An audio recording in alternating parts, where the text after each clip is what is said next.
سوال جو آپ کی براہ راست نشست کو لے کر پھر ڈیل اسمبلی کا غامدی سینٹر سے حاضر خدمت آغاز کرتے ہیں. غام صاحب بہت شکریہ آپ کے وقت کا. غام صاحب گزشتہ کچھ سالوں میں ہم نے آپ سے سیدنا علی اور سیدنا امیر معاویہ کے درمیان جو ایک نزاع تھا، جنگیں ہوئیں، اور ایک ایسی امت کے اندر مارکۃ الآراء بحث، دونوں کے فریقوں کے اپنے اپنے دلائل ہیں، اس پر آپ سے گفتگو کی. امیر معاویہ نے یزید کو حکمران بنایا، واقعہ کربلا، ان تمام موضوعات پر آپ نے بات چیت کی. اس پوری گفتگو پر جو اب تک ہوئی ہے اور 20 نشستوں پر پھیلی ہوئی ہے، ایک بہت ہی مفصل سوال نامہ ہم نے مرتب کیا ہے. بالعموم جن لوگوں نے ان گفتگو کو سنا، غامدی صاحب کی آراء پر جن جن پہلوؤں سے تنقید کی، ہماری خواہش ہے کہ اس نشست، اس سلسلہ گفتگو میں 100 سوالات پر مشتمل اس سیریز میں غامدی صاحب کے سامنے ایک ایک کر کے وہ نقطہ نظر رکھیں. غام صاحب، پہلا سوال آپ کی خدمت میں یہ ہے کہ لوگوں نے اس پر بہت تبصرے کیے ہیں، بڑے اضطراب کا اظہار کیا ہے، اپنوں نے بھی، پرایوں نے بھی، جو آپ لوگوں سے محبت رکھتے ہیں انہوں نے بھی یہ کہا ہے کہ بھئی آلریڈی غامدی صاحب اتنے کنٹروورشل تھے، دین کے ہر پہلو پر انہوں نے گفتگو کی، فلسفے پہ، کلام پہ، تصوف پہ، باقی چیزوں کے اوپر تنقیدیں کی، فقہ کے اوپر. تاریخ کو موضوع بنانے کی کیا ضرورت تھی؟ تاریخ کے اتنے پیچیدہ مسائل ہیں، اس پر غامدی صاحب نے گفتگو کا آغاز کیوں کیا؟ میں کچھ الفاظ آپ کے سامنے رکھ دیتا ہوں. لکھتے ہیں کہ آپ تاریخ اور دیگر غیر ضروری چیزوں کے متعلق کوئی نشست نہ کیجیے، کیونکہ یہ سب تاریخ کا مسئلہ ہیں، ان کو وہیں تک محدود رکھیے. بالآخر ان چیزوں سے لوگوں میں مزید شکوک و شبہات پیدا ہوتے ہیں.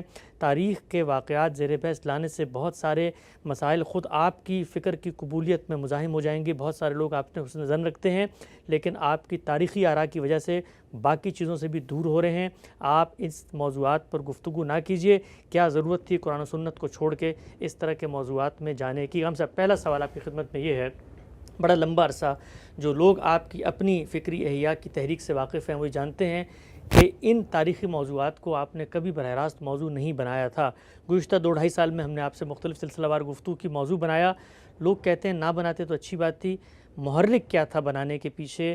کیا محض کسی موضوع پر اپنی رائے کا خیال کرنا تھا، یا کوئی آپ کا جو اپنا فکری پیراڈائم ہے اس میں ان موضوعات کی کوئی جگہ ہے؟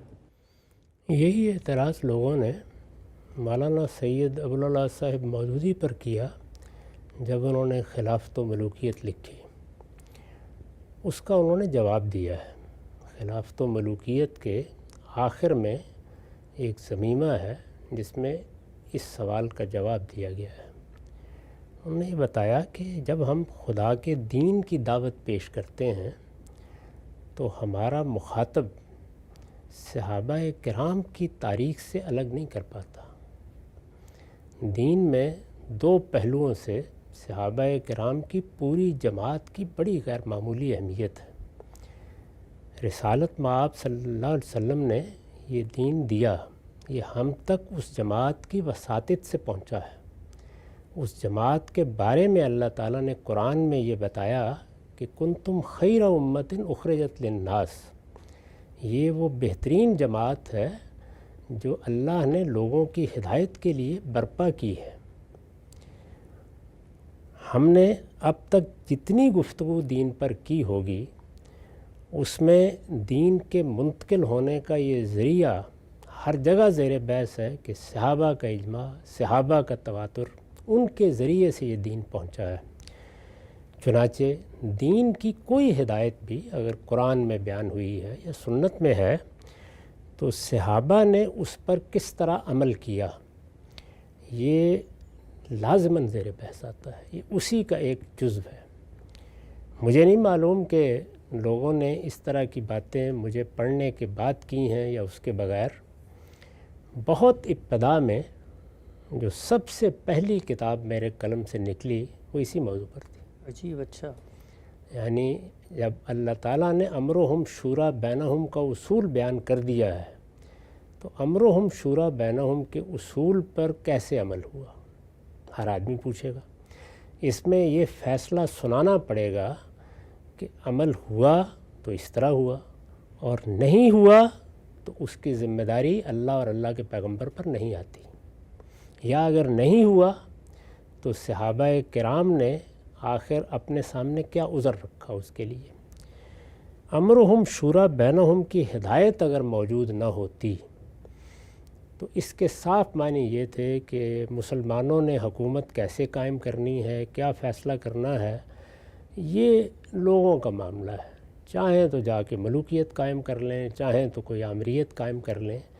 لیکن جب اللہ تعالیٰ نے قرآن مجید میں یہ بتا دیا کہ مسلمانوں کا نظم اجتماعی ان کے مشورے اور ان کی رائے پر مبنی ہوگا، تو یہ سوال اب تاریخ کا سوال نہیں رہا۔ چنانچہ یہ دیکھیے کہ میری کتاب برہان میں اس عنوان سے ایک مضمون برسوں پہلے کا لکھا ہوا موجود ہے، اس کا عنوان ہے امرہم شورا بینہم۔ یہی عنوان ہے، یعنی اگر اللہ کی یہ ہدایت ہے تو پھر اس ہدایت پر کس طرح عمل ہوا۔ چنانچہ پورا مضمون یہ بیان کرتا ہے کہ خلفائے راشدین نے کیسے عمل کیا۔ اب خلفائے راشدین کا جب ذکر آئے گا تو پھر قرآن سناؤں گا یا تاریخ؟ تو پھر زیر بحث تو آ گئی، اور پہلے دن سے ہی اختلافات زیر بحث آ جائیں گے۔ جب ہم یہ کہیں گے کہ دین کی بنیاد اللہ کی کتاب پر ہے اور اللہ کی کتاب نے مسلمانوں کو یہ ہدایت کی ہے اور ان کا یہی وصف قرار دیا ہے کہ وہ جب کوئی اجتماعی نظم پیدا کرے تو امرہم شورا بینہم کے اصول پر کریں، تو لازمی طور پر یہ سوال ہوگا کیا رسالت مآب صلی اللہ علیہ وسلم نے اپنے زمانے پر اس پر عمل کیا؟ تاریخ زیر بحث آ جائے گی۔ کیا رسول اللہ صلی اللہ علیہ وسلم کے بعد جب انتقال اقتدار ہوا تو اس کو پیش نظر رکھا گیا؟ جیسے ہی آپ امرہم شورا بینہم کا اطلاق کر کے بعد کی تاریخ کے واقعات سنائیں گے تو وہ بڑا اختلاف تو فوراً پیدا ہو جائے گا جو سرے سے امامت کے لیے اس اصول کو مانتا ہی نہیں۔ وہ کہیں گے نا اس کے جواب میں کہ امامت کا تعلق تو اللہ تعالیٰ کی نص سے ہے، اس میں لوگوں کی رائے اور ان کے فیصلے کا کیا سوال۔ یعنی اگر یہ مان لیا جائے کہ امرہم شورا بینہم اصل ہے اور سیدنا صدیق کا انتخاب مسلمانوں کو اس کی بنیاد پر کرنے کا حق تھا، یہ حق اس آیت میں دیا گیا ہے اور مسلمانوں نے ٹھیک اس پر عمل کرتے ہوئے فیصلہ کیا تھا، تو مسلمانوں کے ایک بہت بڑے گروہ اور بہت بڑی جماعت کے بنیادی فلسفے کی تردید ہو جائے گی۔ تو اس تاریخ سے کیسے بچا جا سکتا ہے؟ تو اس لیے یہ تاریخ کا وہ حصہ ہے جو دین کے اطلاقی پہلو سے لازماً زیر بحث آنا ہے، اور میری زندگی میں ہمیشہ زیر بحث رہا ہے۔ مجھے یاد ہے کہ میرا پہلا انٹرویو جو میں نے کسی بڑے جریدے کو دیا ہے غالباً 70 کی دہائی میں، وہ اسی موضوع پر تھا۔ جی اچھا، آپ سے نقطہ آپ نے واضح فرمایا۔ اچھا ہم صاحب یہ بات تو چلے سمجھ میں آتی ہے کہ جب دین زیر بحث آئے گا، دین کا کانٹینٹ زیر بحث آئے گا، تو اولین مخاطبین نے خود اس دین کی ہدایت کو کیسے پرسیو کیا، اور یہ جو مذہب کی روایت ہے اس کا آغاز ہو رہا ہے جہاں سے اسلام کے وہی جو رسول اللہ کے صحابہ ہیں وہ کیسے معاملات کو دیکھتے تھے۔ چلیں تفسیری طور پہ امرہم شورا بینہم کا مسئلہ تو زیر بحث آ گیا، آگے کی جو بحث ہے مثلا سیدنا علی سیدنا امیر معاویہ کے اختلاف، اس کو تو بندہ اگنور کر سکتا ہے نا، یعنی آگے کی تاریخ کے معاملات ہیں جو ہوئے ماضی میں رہ گئے، وہ چلیں آپ کا زیادہ سے تفسیری مسئلہ تھا کہ جی اس آیت کے اوپر صحابہ نے ابتدا میں کیسے عمل کیا، لیکن یہ جو آگے کی ابھی ہم نے بحثیں کی ان میں تو پھر کافی آگے ہم بڑھے نا جی۔ یعنی پھر سیدنا علی کے بارے میں کیا کہا جائے گا؟ وہ ایک جلیل القدر صحابی ہیں، رسالت مآب صلی اللہ علیہ وسلم کے شب و روز کے ساتھی ہیں، ابتدا میں جو لوگ ایمان لائے ہیں ان میں سے ہیں، ان کے دور حکومت کو نظر انداز کر دیا جائے گا؟ انہوں نے اقتدار سنبھالا، اس میں خانہ جنگی کی نوبت آ گئی، تو واضح کیا جائے گا نا اس کی نوعیت کیا ہے، کیونکہ وہ خانہ جنگی ہے جو مسلسل افتراق کا باعث بن رہی ہے، یعنی اس وقت بھی افتراق کا باعث بنی اور اس کے بعد بھی مسلمان امت اسی پر دست و گریباں رہتی ہے۔ تو یہ دور ہم نظر انداز نہیں کر سکتے، یہ در حقیقت اسلام کی تاریخ کا اطلاقی پہلو ہے، پیغمبر کی تاریخ کا اطلاقی پہلو ہے، یعنی خدا کا آخری پیغمبر زمین پر آیا، اس نے آ کے یہ دین دیا۔ اس میں ہمارے پاس راستے ہی دو ہیں، یا ہم تجزیہ کر کے دیانتداری سے یہ کہیں گے کہ اللہ کا پیغمبر دنیا سے رخصت ہوا اور اس کے بعد جس جماعت نے دین اس سے حاصل کیا اور جس کے ذریعے سے ہم تک پہنچا ہے وہ خود دین کو چھوڑ کر کھڑی ہو گئی تھی، یا یہ بات کہنی پڑے گی اور پھر بتانا پڑے گا کہ اگر وہ دین کو چھوڑ کر ایک طرف کھڑے ہو گئے تھے تو یہ دین جو ہم تک منتقل کر رہے ہیں اس کی کیا حیثیت باقی رہ جاتی ہے، اور یا یہ بتانا پڑے گا کہ انہوں نے ایسا نہیں کیا، انہوں نے جو کیا وہ دین کے مطابق کیا، اس کا ایک ایک مرحلہ دین کے مطابق ہوا۔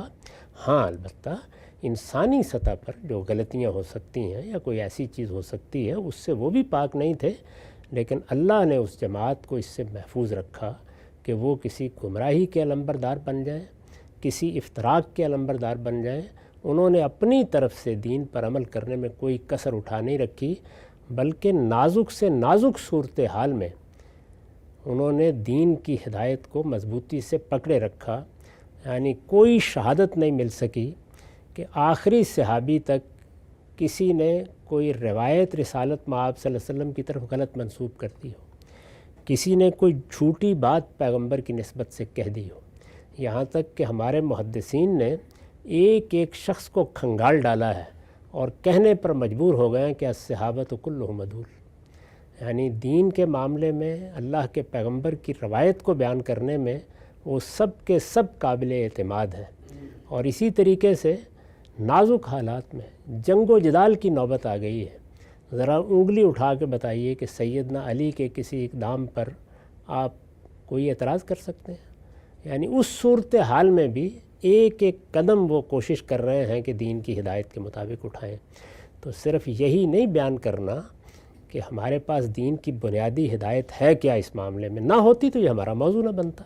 جب اللہ تعالیٰ نے امرہم شورا بینہم کا قاعدہ بیان کر دیا ہے تو اب اس سے اگر کوئی انحراف ہوا ہے تو اس کی وجہ بتانی پڑے گی صحابہ کے دور میں، اور اگر اس کے مطابق عمل ہوا ہے تو اس کی حقیقت بھی سمجھانی پڑے گی۔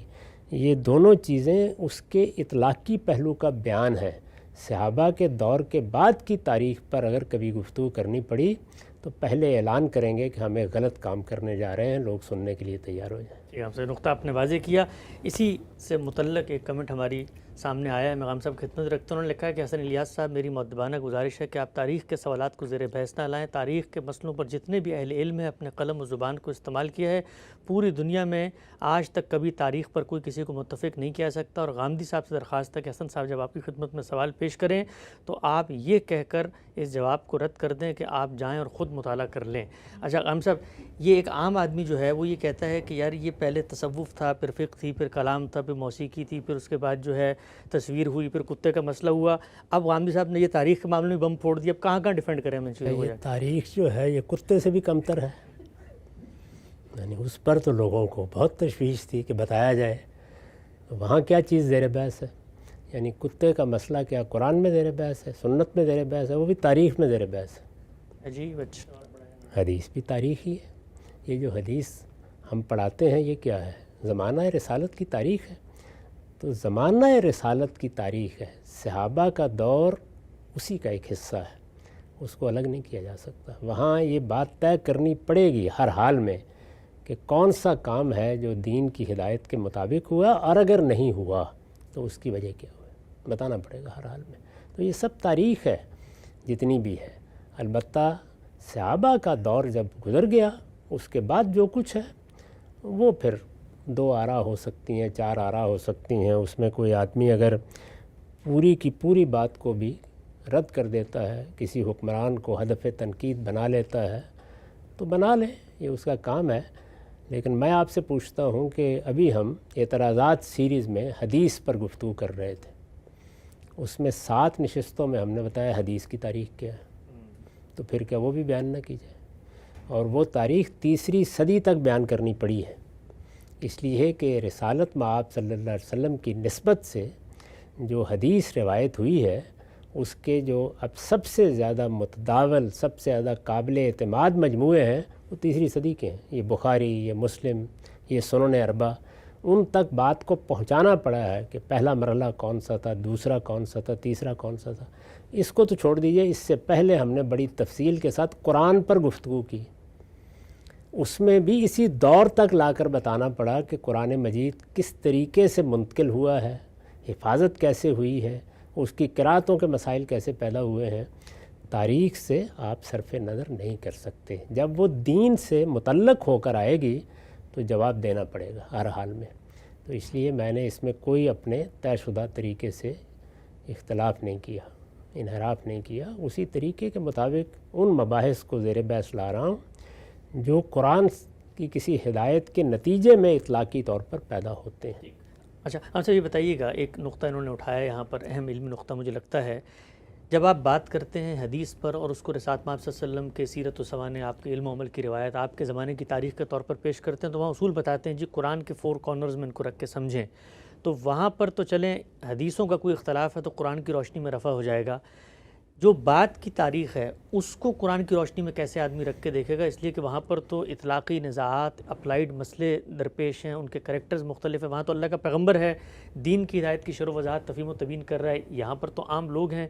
تو کہتے وہ یہ ہیں کہ جی آج تک دنیا میں تاریخی اختلافات پہ کوئی کسی کو متفق نہیں کرا سکا، تو اب جو کچھ افتراق امت میں ہے اس کو ایسی رہنے دیا جائے۔ آپ کی اس گفتگو کے نتیجے میں کون سا یعنی کوئی نیا پہلو سامنے آ جائے گا کہ جس سے لوگوں میں کوئی اتفاق پیدا ہو جائے؟ پہلے جو کچھ دین کو ہم نے بیان کیا اس میں اتفاق پیدا ہو گیا، وہاں بھی پیش نظر یہی ہے کہ دین کو خود سمجھا جائے اور دیانتداری کے ساتھ جو سمجھا جائے اس کو بیان کر دیا جائے، اس کا استدلال پیش کر دیا جائے۔ قرآن مجید کے فہم میں، قرآن مجید کے احکام کے فہم میں، سنت کے فہم میں، سنت کی تعین میں جو کچھ اس پچھلی 50 سال کی زندگی میں، پبلک زندگی میں نے عرض کیا ہے، اس سب کا معاملہ بھی یہی ہے۔ اتفاق تو پیدا نہیں آپ کر سکتے، یعنی لوگوں کو جب تک پکڑ کر کہیں بٹھا نہ دیا جائے اور اللہ تعالیٰ آسمان سے نازل ہوں اور وہ اتفاق پیدا کریں، یہ ہم انسانوں کے بس کی چیز نہیں ہے۔ اللہ نے اپنا آخری پیغمبر مبعوث کر دیا، قرآن جیسی کتاب نازل کر دی، پھر اتفاق پیدا ہو گیا۔ تو میرے نزدیک یہ موضوع ہی نہیں ہے، اصل موضوع یہ ہے کہ ہمیں دیانتداری کے ساتھ یہ سمجھنا ہے کہ ہمارے پروردگار کی ہدایت کیا ہے اور یہ ہدایت ہم تک کن ذرائع سے پہنچی ہے، یہ اس کا لازمی حصہ ہے۔ اور اس ہدایت کو جن لوگوں نے پہنچایا وہ ظاہر ہے کہ صحابہ کی جماعت ہے، ان میں اگر کوئی اس ہدایت کے اطلاق میں اختلاف ہوا ہے تو اس کا سبب کیا ہے؟ تو یہ میرے نزدیک دین کے بیان کرنے کے لازمی نتائج ہیں، اور میں آپ کو اطمینان دلاتا ہوں کہ اگر مجھ پر یہ بات واضح ہو جاتی کہ انہوں نے پیغمبر کے آنکھیں بند کرتے ہی انحراف کر لیا تھا تو میں اس کو بھی اسی طریقے سے بیان کرتا، اس لیے کہ پھر دین جن لوگوں کے ذریعے سے پہنچا ہے وہی موضوع بن جاتے اور ذریعہ ہی مخدوش ہو جاتا، پھر اس کا اعتراف کرنا ضروری تھا۔ ہم سے نقطہ واضح ہوا۔ پیغمبر کی آنکھ بند کرنے کے بعد ہی سے متعلق دوسرا سوال ہے، خان صاحب کی خدمت میں رکھتا ہوں۔ سوالات ہمیں مختلف جو مذہبی رجحانات رکھتے ہیں، لوگوں کے مختلف عقائد کا اپنا نظام فکر ہے، ہر طبقے کی جانب سے موصول ہوئے ہیں۔ اسی پس منظر میں خان صاحب دوسرا سوال یہ ہے کہ سقیفہ بنی ساعدہ میں خلافت کا فیصلہ جس عجلت سے کیا گیا، اس پر کیا اعتراض نہیں بنتا؟ کون سی آفت آن پڑی تھی کہ رسول اللہ کی تدفین تک کا انتظار نہیں کیا گیا، جبکہ سیدنا عمر کے بعد اس فیصلے میں کئی دن رکا رہا گیا؟ اس وقت کیوں نہیں ہوا؟ سیدنا ابوبکر صدیق کی صحابہ کرام میں جو حیثیت ہے اسے استعمال کرتے ہوئے انہوں نے کیوں انصار سے نہیں کہا کہ فیصلہ سب کی موجودگی میں تدفین کے بعد مسجد نبوی میں لوگوں کے سامنے ہوگا؟ بنی ہاشم کو مشورے سے باہر رکھنے کا حق انہیں کس نے دیا تھا؟ اس معاملے کو مشتبہ بنانے والے بہت سارے افعال ہیں، خود سیدنا ابوبکر نے سیدنا علی کے سامنے ان کی اس شکایت کو درست مانتے ہوئے اپنی غلطی کو تسلیم کیا تھا۔ تو رسول اللہ کی آنکھیں بند کرنے کے بعد جو پہلا معاملہ ہوا امرہم شورا بینہم کے حوالے سے، اس پر یہ اشکال پیش کیا گیا۔ سیاسی اور سماجی معاملات میں جب کوئی ہنگامی صورتحال پیدا ہو جائے تو لوگ فیصلہ کرتے ہیں کہ اب کیا کرنا ہے۔ آگ لگ جائے کہیں تو اس میں ہی فیصلہ کیا جاتا ہے، بجھانی ہے، پیچھے ہٹ جانا ہے، ارد گرد کے مکان خالی کرنے ہیں، یہ فیصلہ وہی لوگ کرتے ہیں جو وہاں موجود ہوتے ہیں۔ 12-13 صدی بعد میں بیٹھے ہوئے لوگ یہ فیصلہ نہیں کر سکتے۔ اس میں یہ دیکھنا چاہیے کہ فیصلہ کرنے والے لوگ کون ہیں، کیا فی الواقع وہ احوال موجود ہیں جن میں یہ صورت پیدا ہو سکتی ہے۔ میں نے یہ بتانے کی صحیح کی ہے کہ اس وقت 2 سیاسی قوتیں تھیں، ایک انصار کی اور دوسرے مہاجرین کی۔ اطلاع یہ ملی کہ انصار جمع ہیں اور ان کے رہنما، ان کے سب سے بڑے رہنما سعد بن عبادہ ان میں موجود ہیں۔ وہاں یہ بحث ہو رہی ہے کہ رسول اللہ کے بعد اقتدار انصار کو ملنا چاہیے۔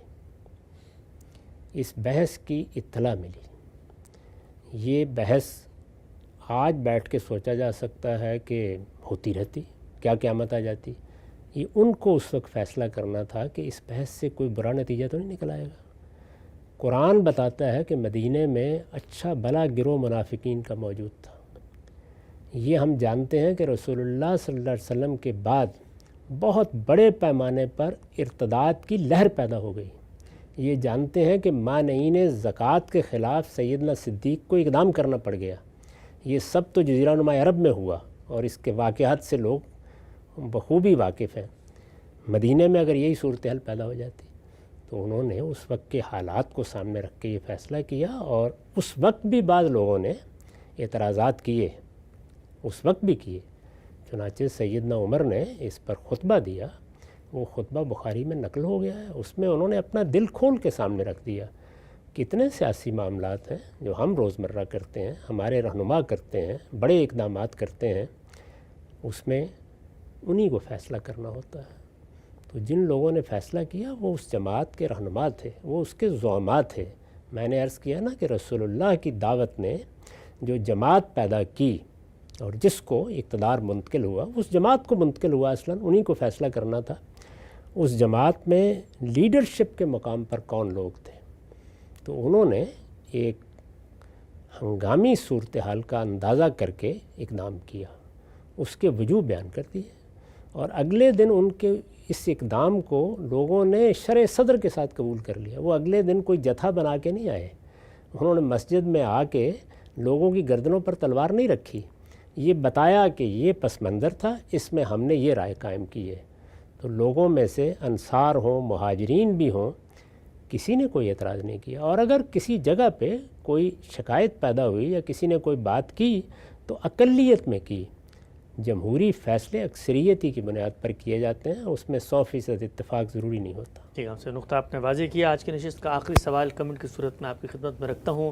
غامدی صاحب کا استدلال اس لحاظ سے درست نہیں ہے کہ ملوکیت کی ضرورت تھی، وہ اس نظام کی جو سفاکیت ہے اس پر بات نہیں کرتے۔ یہ ملوکیت مسلسل جنگیں کر کے پیدا کی گئی، خلافت راشدہ کا خاتمہ کیا گیا۔ غام صاحب کو چاہیے کہ وہ خلافت راشدہ کا انکار کر دیں تاکہ حجت تمام ہو سکے، کیونکہ وہ ملوکیت کو جس طرح سے گلوریفائی کرتے ہیں اس کی نظر میں خلافت راشدہ جو ہے وہ چھوٹی چیز محسوس ہونے لگ جاتی ہے۔ اسی طرح غام صاحب تاریخ میں صلح حسن کی شرائط کا کبھی پوری طریقے سے ذکر نہیں کرتے۔ غام صاحب ان تمام چیزوں کا کیا جواب دیتے ہیں؟ اجزاء میں ایک ایک کر کے سمجھیں گے۔ سیدنا علی سیدنا امیر معاویہ کے درمیان جو نزاع تھا، اب تک غامدی صاحب نے جو مواقف پیش کیے ہیں ان کے اوپر پیش کیے گئے 100 سوالات سلسلہ گفتگو جاری ہے۔ وقت یہاں پہ ختم ہوتا ہے، دوبارہ حاضر خدمت ہوں گے، اب تک آپ کا بہت شکریہ۔